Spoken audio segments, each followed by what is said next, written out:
On the evening of October 21st, 1994, an Illinois state rep named Ray Frias paid a visit to John Christopher's South Side office.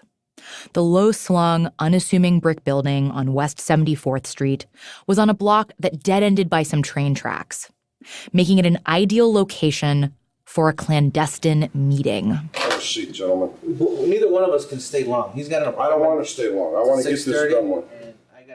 The meeting was captured on video, and in it, you can see Ray Frias and John Christopher seated at a wooden table in the middle of a plain-looking office, with dingy carpet and beige walls. The table is strewn with papers, there's a mini fridge and a rotating fan. Ray Frias wears a dark suit and a patterned tie and sits with his hands folded in his lap. John Christopher wears a blue polo shirt and lights a cigarette. John Christopher speaks first. Okay, what would you feel like? What would you need? What would you need? Well, I don't know, to be honest with you. I mean... This is on you want a lump sum or a weekly for next year? Weekly would be preferred. John Christopher has called this meeting because he wants Ray Frias' help getting one of his construction companies certified by the state. And in exchange, Christopher is willing to pay Frias a consulting fee. Okay, what's fair with you? Spit it out. You tell me. I mean, what's it worth to you? I don't know. I mean, I can't... What do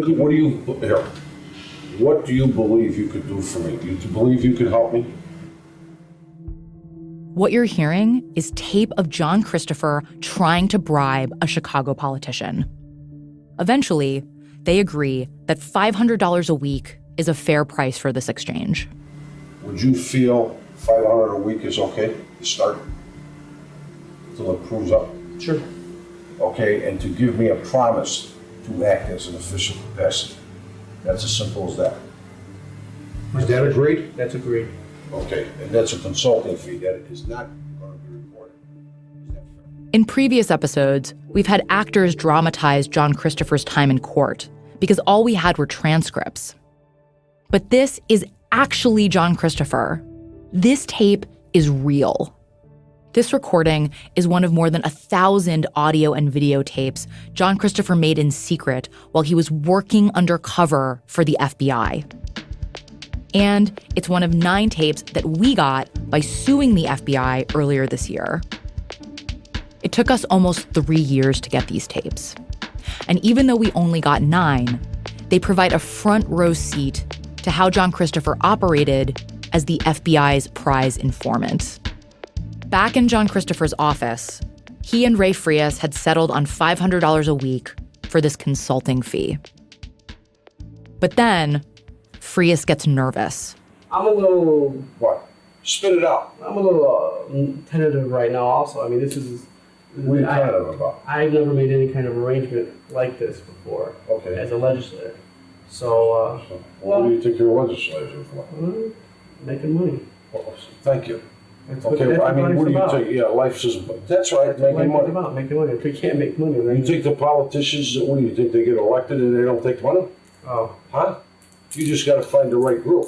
Right. As Frias starts to come around, John Christopher pushes harder to seal the deal. I'm here to pay money, okay? And the only reason why you're sitting here is because you are a state legislator, okay? Because I can't make money the other way. Is that fair enough? So if you feel uncomfortable with everything I said the right way to you, okay, then there's something wrong with you. Because there's no politicians in this world that I know that don't do, give me this and I'll give you that. You give me this, and I'll give you that. It's the transactional nature of Chicago politics. I give you $1, you vote for my candidate. You vote for my candidate, I give you a job. As we previously learned from the story of North Lawndale Alderman Bill Henry, it's the Chicago way.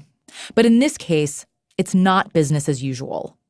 It's what the FBI would call a quid pro quo. That's this for that in Latin, and it's illegal. You help my company get certified, and I'll give you $500 a week. Quid pro quo.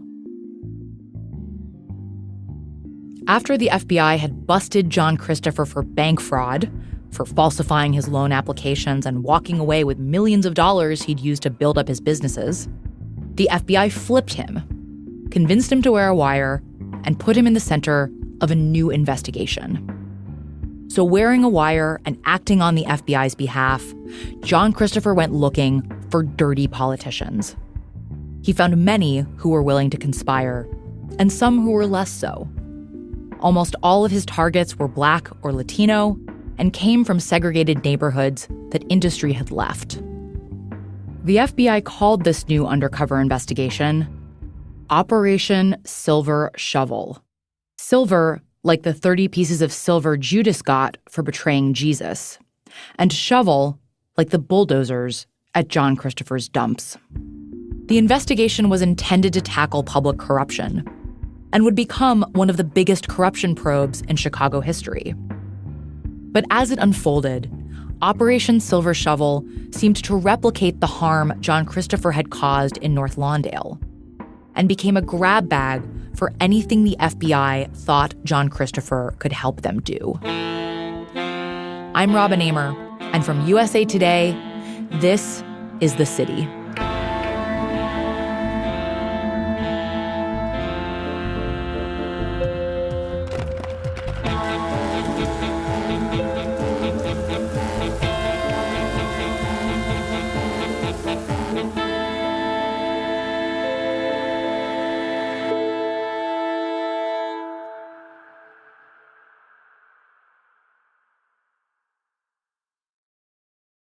Before we get back to the story, I want to tell you about another podcast you might enjoy. If you like The City, you might also like Future Perfect, a new podcast from Vox. Future Perfect explores provocative ideas that could radically improve the world. In a time where the news has never felt more dire or distressing, Future Perfect offers a window into a brighter, more hopeful world. Its host, Dylan Matthews, asks big questions like, what career should I choose to do the most good? Or is it possible to make our prisons more humane? These questions don't have simple yes or no answers, but they do kick off fascinating conversations.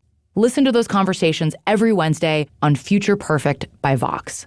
You can find the show on Apple Podcasts or wherever you're listening. Okay, back to the story. In July 1992, FBI Special Agent Jim Davis was put in charge of Operation Silver Shovel and assigned to be John Christopher's handler. I had a sense that this was going to be a big case. We told headquarters about, the people that he had been paying recently, who we thought he could pay in the near future. After John Christopher crossed over and started working for the FBI, he told the Bureau about his bribes to former North Lawndale Alderman Bill Henry. You'll remember he was the wheeler dealer who had reportedly given John Christopher permission to set up his rock-crushing operation in exchange for $5,000 a month. But the FBI couldn't start with Bill Henry, and Jim Davis is kind of flippant about why. Yeah, I think he was dead before our case started. Otherwise, we'd have paid him. Instead, they started with other officials John Christopher claimed to be bribing. There was an alderman named Virgil Jones, a former cop in the mostly Black 15th Ward. Virgil Jones had also given John Christopher permission to dump in his ward in exchange for a bribe, $10 a load. Then there were high-level officials from Chicago's water treatment agency. John was in the middle of a relationship to pay those guys for some subcontracting work on a construction project that was going on, at that time. But Jim Davis and his fellow FBI agents suspected that with an informant like John Christopher, they could find even more city officials to bribe, ones John Christopher had yet to meet. The FBI needed to catch them misusing the power of their office to help John Christopher in exchange for money. They needed to establish a quid pro quo. And they had to get it on tape. John Christopher had a ton of credibility with other criminals. But Jim Davis knew that he would have zero credibility with a jury. John Christopher had an extensive criminal history. Bank fraud, trying to murder a federal witness. And the FBI didn't want to risk putting him on the stand where the defense could play up his laundry list of past crimes. So every time John Christopher went out, Jim Davis wired him up to record his conversations. The technology for recording conversations was changing very quickly at that time. So we started out with a thing called a Nagra, Nagra, which was pretty good size, like scary big. Like reel-to-reel tape machine? It was a reel-to-reel tape machine. Wow. So hiding that was difficult. Though Jim Davis wouldn't tell me exactly where he hid the device. Yeah, I don't want to go into that. And understand why, right? I'm not trying to be evasive or secretive or anything, but I just don't want people really dialed in on, our techniques. You want to protect future investigations by protecting that information. Right. As they started to select their new targets, they came up with a plan that was supposed to meet specific legal requirements. We couldn't just kind of throw out a net and gather up these guys. We had to make sure that we had some predication that they were involved in criminal activities. Predication means that there had to be some evidence that the person they were going after was already doing something illegal, and thus might be willing to do more illegal stuff. Oftentimes, they'd establish that through the politician's own network. One alderman would introduce us to another, to another, to another. John Christopher may have disappeared from North Lawndale, but you could find him dining with elected officials all over town. You could find John Christopher at the IHOP at 94th and Western. He'd be sitting across from Alderman Virgil Jones, who had given him permission to dump construction debris on the south side. The FBI listened in as John Christopher gave Jones $4,000 wrapped in a newspaper. You could find John Christopher at Theodore's on 95th Street. There, he asked another Southside alderman to send a city street sweeper to clean up the mess he'd made at a job site. He offered that alderman more than $5,000 in cash. And you could find John Christopher at Jack's, a fancy English restaurant overlooking the Magnificent Mile shopping corridor. There, he gave a water commissioner a cigarette pack filled with 40 rolled $100 bills. To aid this growing investigation, the FBI brought in an undercover agent to act as John Christopher's business partner. Mark Sophia was a veteran FBI agent from Chicago who was also Italian. Although he was more clean-cut and well-spoken than John Christopher, the Bureau thought that he could play a convincing mobbed-up construction guy. He was often in the field with John Christopher when he bribed public officials. During the investigation, Mark Sophia went by an alias, Mark Dahlonega. We wanted him to be Italian. I mean, Mark Sophia is Italian, but, I have him pick a name that basically ends in a vowel. And I didn't realize it until we had been in this for a while. And I said, so where did you get Dahlonega?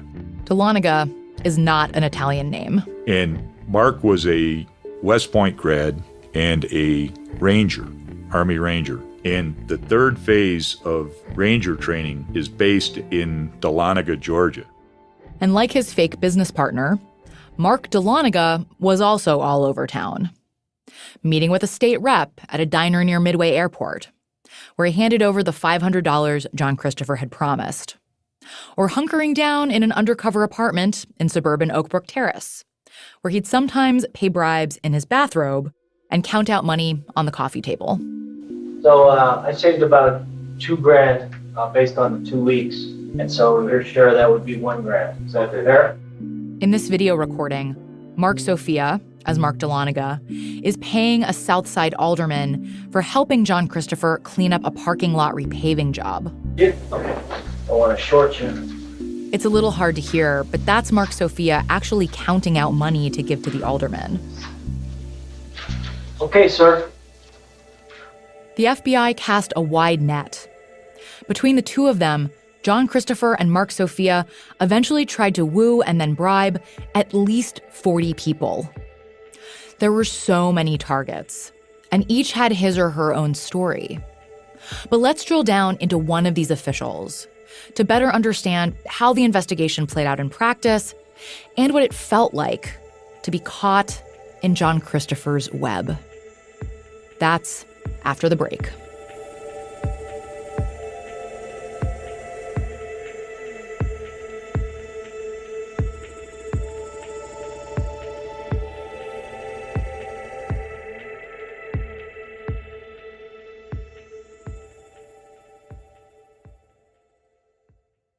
Do you wear clothes that don't fit? Are you listening to a podcast you hate? Probably not. You've taken control of the rest of your life. It's time to take control of your sleep. Helix Sleep built a quiz that takes just 2 minutes to complete. They use the answers to match your body type and sleep preferences to the perfect mattress. I was matched to the Helix Dusk. My first night on this mattress was one of the most restful nights I've had in a long time. And every night since has been really uneventful, which means I'm not tossing and turning like I used to. Do what I did and go to helixsleep.com/thecity, take their 2-minute sleep quiz, and they'll match you to a mattress that will give you the best sleep of your life. Right now, Helix is offering up to $125 off all mattress orders. All you have to do to get up to $125 off your mattress is go to helixsleep.com/thecity. That's helixsleep.com/thecity for $125 off your mattress order. helixsleep.com/thecity. Check, check, check. Earlier this year, our reporter Wilson Sayer and I visited Percy Giles, a former West Side alderman who got caught up in Operation Silver Shovel. So can I ask you what you had for breakfast this morning? Banana and nuts. Giles and his wife, Felicia, live in a tidy, split-level ranch house on a quiet, tree-lined street in Chicago's south suburbs. Very different from where he grew up in rural Arkansas. He was one of 10 children and the son of a sharecropper. The family's home didn't have indoor plumbing until after he was 10 years old. Giles went on to study at the University of Arkansas, and then, like so many other Black Chicagoans, he left the South as part of the Great Migration and made his way to the West Side. Giles would become part of a wave of young Black politicians who came up under the city's first Black mayor, Harold Washington. In 1986, when he was in his mid-30s, Giles was elected to city council. Even today, if you ask Percy Giles what accomplishment he's most proud of from his time in office, he'll tell you it was getting garbage out of his ward. If you're familiar with the west side of Chicago, it always got the reputation of being not clean and everybody looked down at the residents on the west side. But what I determined right away is that the west side wasn't treated fair. Percy Giles's ward, the 37th, was and still is similar to North Lawndale. Majority Black, not a lot of clout with City Hall, and chronically underserved by the city. The same set of factors that had prompted North Lawndale Alderman Bill Henry to buy his own street sweeper. When Percy Giles was first elected, the city had insisted that 10 West Side wards, including his, all send their household garbage to a local incinerator. So the alleyways in his ward became clogged with bulkier items like couches or TVs that couldn't go to the incinerator. And they let this other stuff people put it out there, just sit out there and just soak. The city claimed that they would send a bulk truck there to pick it up later, but they didn't do that. Eventually, Percy Giles convinced the city to let him send the ward's trash to another site. And that got the garbage problem under control. If I have to say the one thing that I did as alderman, that was the most significant thing, I would say that would be it. Because that changed the fiber of the West Side. And yet, Percy Giles was eventually taken down by an undercover investigation that started with a mountain of waste. By January 1995, Percy Giles had already served 2 successful terms as alderman and was running for a third. Election time come, you already look for ways to raise funds. Giles got a call from a political consultant he'd hired. The consultant told him that he'd scheduled a lunch with a possible donor named John Christopher. I got this guy, John Christopher. He said that, he'll help us raise some money. A few days later, Percy Giles and his political consultant meet with John Christopher for lunch at a West Side soul food restaurant called Edna's. Edna's advertised the best biscuits on earth and had a back room where VIPs could meet in private. Where you see this sugar or beef on here? Is it on here? Oh, it's not on here. All right, what I have is sugar or beef on. That's Percy Giles ordering the short ribs. He's really hard to hear in this tape because the tape recorder is across the table from him, hidden somewhere on John Christopher's body. So in all of these recordings, John Christopher is much easier to hear. You know what I seen? I seen a hot dog that was burnt. What is that, a Polish sausage? No, that's a hot link. Give me a hot link, burnt. Okay. Hot link where? Okay, hot link. I'm in your guys' neighborhood there, you know. Okay, I'm used to going to the Italian neighborhood. No, just on the plate. John Christopher and Percy Giles finish ordering and start making small talk. Giles asks how he's been doing, and John Christopher lifts up his shirt. You know what? I'm losing a little weight and gaining a little weight, but I'm doing all right, though. I'm staying out of trouble.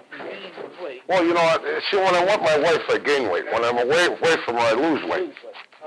As he lifts up his shirt, he grabs his belly and shakes it up and down.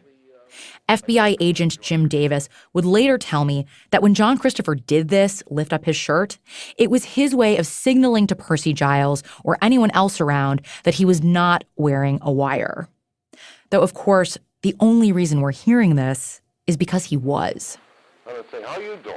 And as they're making small talk, Hey, you look good. talking about the upcoming mayoral election and who's ahead in the polls, that kind of thing, John Christopher brings up his dumps in North Lawndale. So the good news is I'm out of the dumping business. I don't do that no more. I don't want to do it no more. Giles says to Christopher, "You're known all over the city." You know, when I say all the city, I'm talking about... In other words, you're infamous. From my meetings with Henderson. My meetings with Henderson. My buddy. Translation: Percy Giles has heard about John Christopher and his construction debris dumps from Henry Henderson, commissioner of the city's Department of Environment.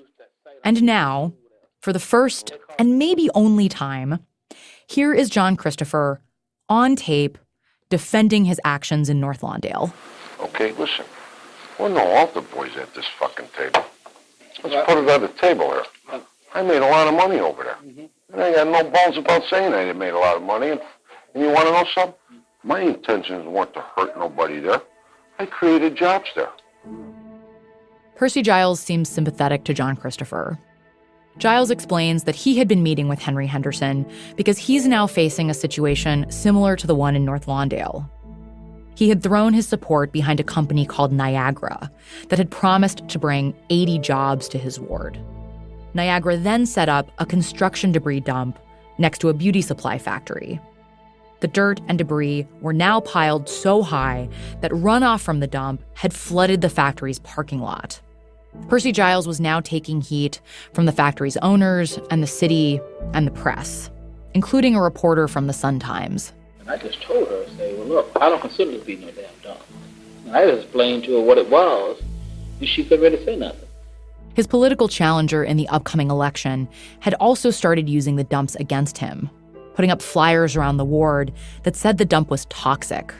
Like my opponents and shit, they can't do a goddamn thing now because there's nothing going on up in there, number one. Plus, they already done put shit out in the community talking about a toxic, even lying saying it's a toxic dump. So John Christopher offers Percy Giles some words of wisdom. I'm just going to give you a piece of advice. Watch the heights of it, because it will haunt you. Watch the heights of it. In other words, be careful how big the dump gets, especially when you're running for re-election. But I'm just giving you, I feel that if you're going to be with somebody, give them all the information you could to help them out later on. Okay, and I was the first one basically that started all the dumps, you know, the first. That's all it was, recycled for the question of concrete. Right. So, listen, Mr. Percy Giles, let me say it this way to you. Okay, you have a nice deal. You're the Aldermen. Okay, you're running for a long time. Okay, I went through 8 months of court room battles with city and federal. You know, I started a can of worms in the city. That could haunt you for years to come. You know, that's how Jesse won the election. Jesse Miller. Oh, sure. And all you need is a couple people calling up and saying that they got dust problems. Jesse Miller, who won Bill Henry's seat after the former alderman supported John Christopher and the North Lawndale dump. Again, this is a warning.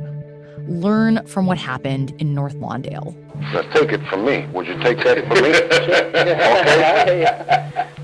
John Christopher's advice may have been offered one businessman to another, but he's here to do another kind of business.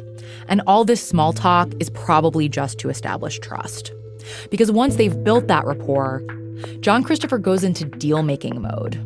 First, he tells Percy Giles that he has a new construction company. Just small work, a couple million here, low-key, real small. John Christopher explains that on paper, his new construction company is run by a guy from North Lawndale. Actually, the same guy that he'd hired to do community relations in the neighborhood back when he was fighting the city's lawsuit. And because this guy is black and fronting as the official head of the company, that makes them eligible for contracts set aside for minority-owned businesses. I am not around anybody when he goes for the job. My name ain't mentioned anywhere. And if my name is mentioned, he pulls that radical stuff and says, what is this shit? He caused me enough problems, and he calms it down, you know. And he really fights for it. You know, that's all very good tape. We want to dirty these guys up. That's Jim Davis, John Christopher's FBI handler. He was one of the first people to hear this tape after it was recorded. You got this white Italian guy talking to a black elected official and saying, hey, we're taking advantage of the MBE certification. MBE stands for Minority Business Enterprise. You know, by saying that we are a minority-run business, when in fact, look at me. And to have those conversations in front of the alderman, you know, and have the alderman not say, hey, you know, you can't do that, that paints the alderman in a certain light. After explaining that he's basically set up a front company, John Christopher makes his pitch. He wants a contract for a shopping center being built in Percy Giles's ward. Okay, I want the excavating work at a competitive number. Okay? Okay. You want a piece of the excavating work? I want a piece of the excavating work. In exchange for this help, John Christopher offers Percy Giles $10,000.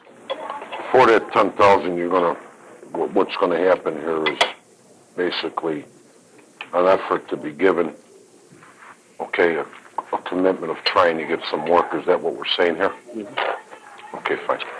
Yeah. 10, what you get me 10 is that you're going to have somebody. I can't guarantee nothing 100%. We do all we can to lobby your behalf. Anything, any way that we can be of assistance, you got somebody you can call that will be willing to do all they can to help. That's all that's needed. That's all that's needed. But John Christopher actually needed to get the payment on tape. So a few days after that first lunch, John Christopher and Percy Giles meet at Edna's again. If it would have snowed, I would have been in pretty good shape. And this time, John Christopher brings the money with him, the first of two payments of $5,000 each. Now, what follows is really hard to hear because even John Christopher is speaking in a hushed voice. He says to Percy Giles, here's the $5,000, it's all there. And then he asks Percy Giles if he wants to count it. Here's your 5,000. It's all there. You want to count it? It's there. What I got to do? Would you please hurry up and put that in your pocket? Jesus. Why would you push it? By John saying, please hurry up and put that in your pocket, it dirties this up more. You know, he's saying, you know, let's not make a big spectacle out of this, even though he is kind of making a big spectacle out of it. Giles sounds giddy as he takes the cash.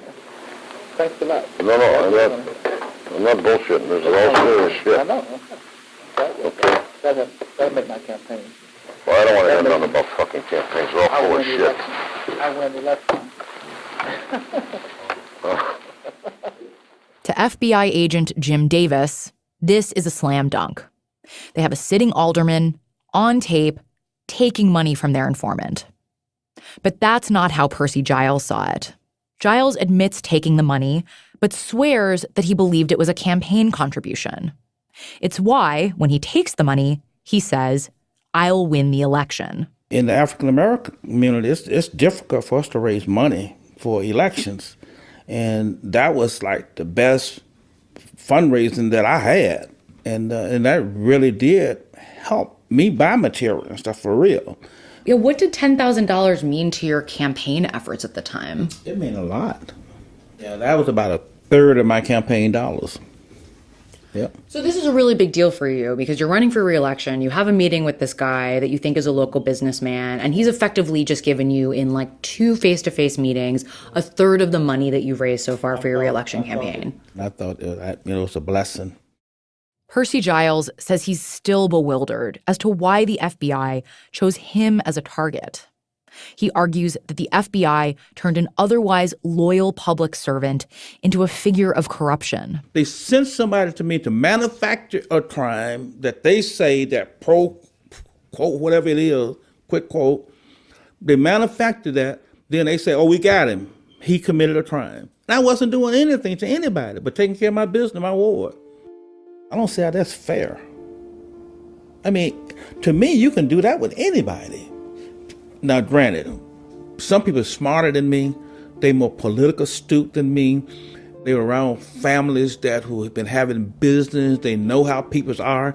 But I came from a background that nobody told me any of this. I came from Arkansas. Arkansas is a hospitality state. We speak to everybody. And in Arkansas, people, they pretty much say what they mean and they mean what they say. And that's where I come from. And so that was just a shock to me. Percy Giles was eventually indicted and convicted, not just for taking $10,000 in bribes from John Christopher, but also for taking $81,000 in bribes from Niagara, the company that set up the dump in his ward. When he talks about it now, he says the money was for the ward, and Niagara told him it would bring jobs. Percy Giles would not be the last person to critique Operation Silver Shovel, or the last alderman to get caught up in the investigation in ways that mirrored John Christopher's time in North Lawndale. That's after the break.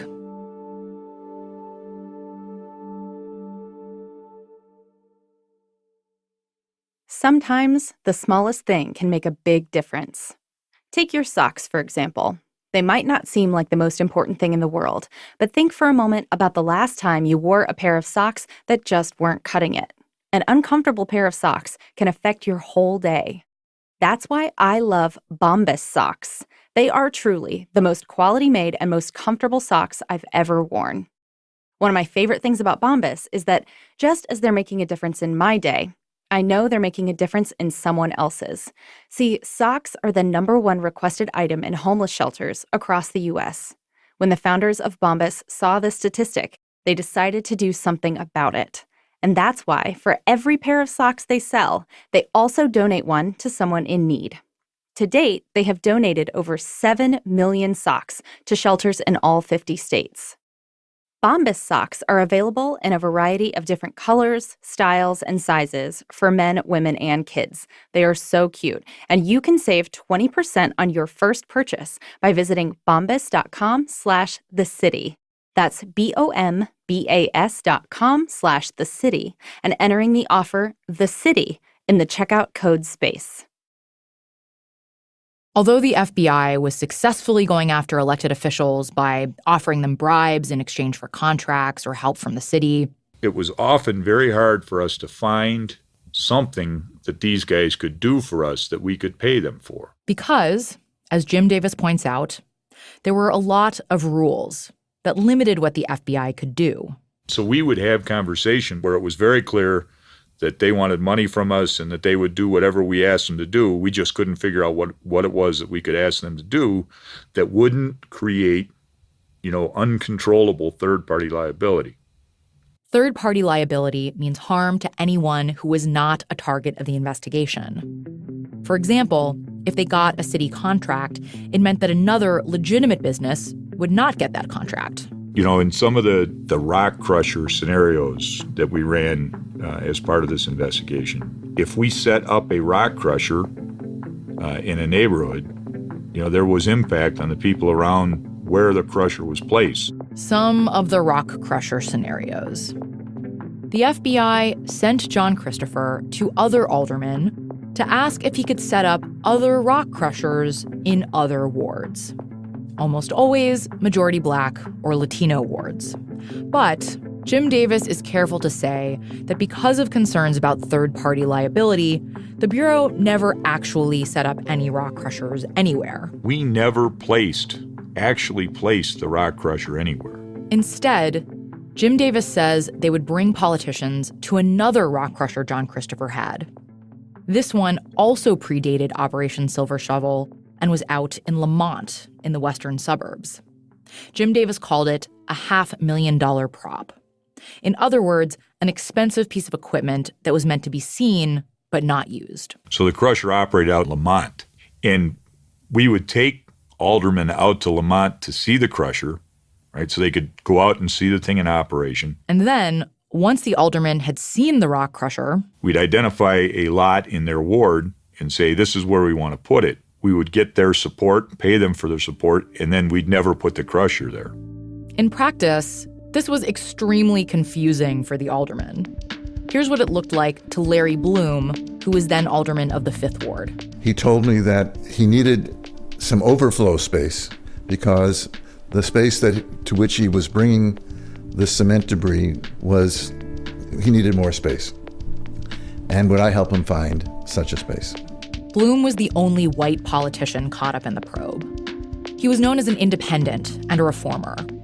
His South Side ward included the integrated Hyde Park neighborhood, home to the University of Chicago and the Obamas. The ward also included a majority black neighborhood called Grand Crossing that had land zoned for industry. Larry Bloom says he first met John Christopher a decade before, when John Christopher was a client of a fellow lawyer in his practice. They reconnected in the mid-90s when they ran into each other at the Standard Club, a fancy, downtown, members-only club where Bloom was meeting a potential campaign donor. And I think I was putting my coat down, and I see across the room this big smiley guy. His eyes get wide open, and he sees me and comes running over to me and says, "How you doing, Larry?" It was John Christopher. And later, in his usual pushy way, he asked Larry Bloom to find him a place to set up a rock crusher. So I actually did that. And I actually drove around, and I found a location that was in the new portion of my ward that I hadn't known about, which was separated from the rest of the neighborhood by going underneath a tunnel. And then you went to this open area, and it was basically a construction-related company that used it for storing its vehicles. John Christopher paid Larry Bloom $2,000 for his help. And after securing the site and supposedly setting up shop there, he came back to Alderman Bloom. And he said, "Larry, I think I'm messing up the alley when I'm bringing this debris over to the site. Can you have the ward superintendent go out there and clean it up?" And after the ward superintendent checked out the site, he told Bloom, there's nothing there. No dirt, no debris, no rock crusher. And yet, John Christopher calls again, and again asks Larry Bloom to clean up the site. And he is really pushy. So Larry Bloom goes and looks at it for himself. There was nothing in the alley. And I think I looked into the yard, and I didn't see any debris in the industrial yard itself. I didn't see any of the stuff that he said he was bringing in. This story basically confirms what Jim Davis told us, that they never put a rock crusher anywhere. But from what we can tell from our reporting, that's not quite true. During his time as an FBI informant, John Christopher kept dumping at least 2 sites, including the ones in North Lawndale. He also set up at least 1 rock crusher in a place where there had not been one before. John Christopher had been dumping in the 15th Ward before he was recruited by the FBI. He had help from the alderman we mentioned earlier, Virgil Jones, the former cop, who took $4,000 wrapped in a newspaper. Photos of that dump show something similar to what existed in North Lawndale. An enormous pile of concrete slabs stacked what looks like 2 stories high. According to court records, John Christopher kept dumping there after he became an FBI informant. And in August 1992, 1 month after Operation Silver Shovel officially began, he put a rock crusher at the site and operated it for at least a few months. After we learned about this rock crusher, we went back to Jim Davis to ask if he'd been mistaken when he said they'd never actually put any rock crushers anywhere. He reiterated that as far as he could remember, they never had. But he did know about this one, at least at one point. During Virgil Jones's trial, Jim Davis testified under oath that he had gone to visit the site in the fall of 1992 and saw the crusher in operation. So it's not completely clear. But it seems as if John Christopher initially set up this rock crusher behind the FBI's back.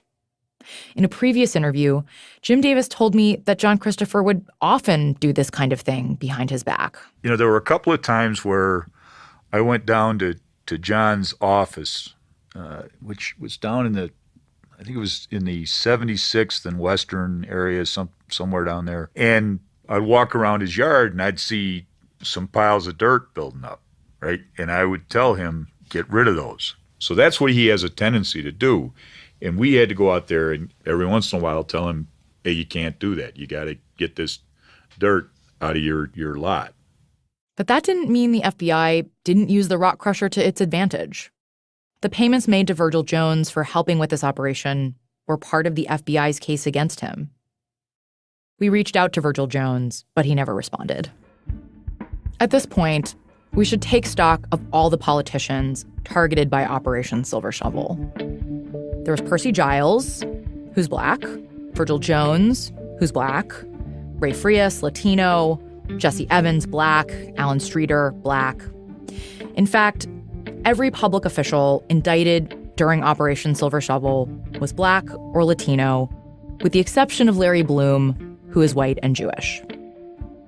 Jim Davis says this disparity bothered him, even at the time. We were looking for opportunities to try and branch out racially, but the issue was we could only go where the case took us. We could only go where our subjects were willing to introduce us. You know, I remember at one point having conversations about, you know, is there any way that we could get John to say to Alan Streeter, you know, do you know any white politicians we can pay?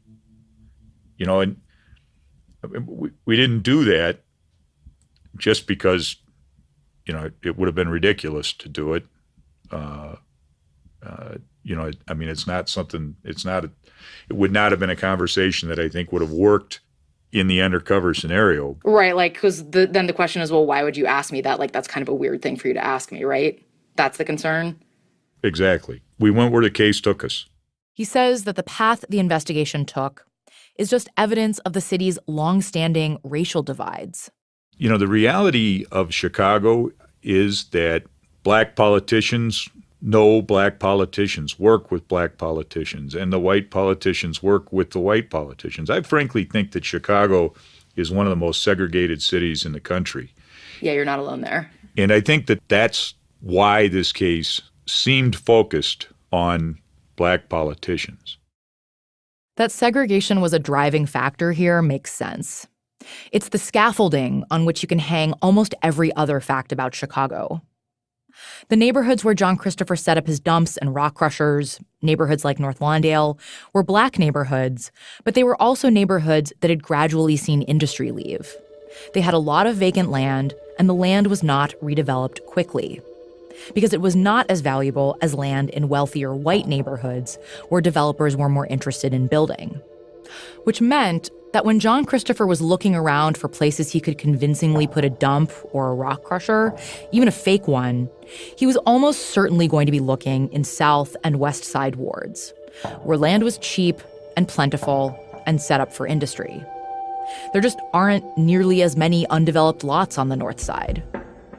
So it wasn't just that there weren't any white politicians, other than Larry Bloom, caught up in Silver Shovel. There weren't any North Siders either. There's one other dimension to this story we have to talk about. As Operation Silver Shovel broadened, it got weirder. Apart from bribes for city contracts and rock crushers, Silver Shovel became a kind of kitchen sink for everything the FBI thought John Christopher might be able to pull off. That included fake legislation about cemeteries aimed to lure lawmakers at the Illinois state capitol. And and a scheme that involved a green card and the Royal Canadian Mounted Police, and a drug deal involving 2 pounds of cocaine, and a money laundering operation for the mob. None of it had anything to do with North Lawndale. The only things these parts of the investigation had in common was John Christopher. So at this point, John is in a little bit of a state of denial. He wants for this investigation to go on forever because he knows that when it's over, he's going to have to leave. He's going to have to tell his family that he was cooperating with the government. Eventually, this case would go public, and John Christopher's targets would have their day in court. And then the FBI would have to contend with the reality of who John Christopher was and all the things he'd done. I asked Jim Davis how the Bureau justified working with a man like John Christopher. And he told me something that he had once heard a lawyer say in court, something that had stuck with him. Sometimes, if you're going to prosecute the devil, you got to go to hell to get your witnesses. In January 1996, Operation Silver Shovel would break as front-page news. Ray Frias, the politician we heard at the beginning of this episode, would be acquitted. But Virgil Jones and Percy Giles and Alan Streeter and Larry Bloom, a dozen other politicians, were about to go down. That's next time on The City.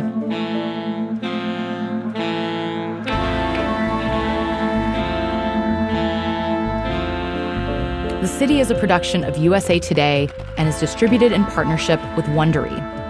You can subscribe to the show on Apple Podcasts, Spotify, or wherever you're listening right now. If you like the show, please rate and review us, and be sure to tell your friends about us. Our show was reported and produced by Wilson Sayer, Jenny Casas, and me, Robin Amer. Our editor is Sam Greenspan. Ben Austin is our story consultant. Original music and mixing is by Hannes Brown. Additional editing this week by Amy Pyle.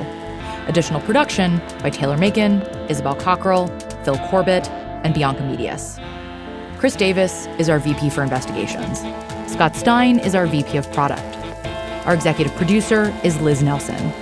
The USA Today Network's president and publisher is Maribel Wadsworth. Thank you to our sponsors for supporting the show, and special thanks to our attorneys Matt Topic and Tom Curley, and to Misha Youssef and Danielle Svetkov. Additional support comes from the Fund for Investigative Journalism and the Social Justice News Nexus at Northwestern University. If you like this show, you may also like WBEZ's new podcast, On Background, which takes you inside the smoke-filled back rooms of Chicago and Illinois government to better understand the people, places, and forces shaping today's politics.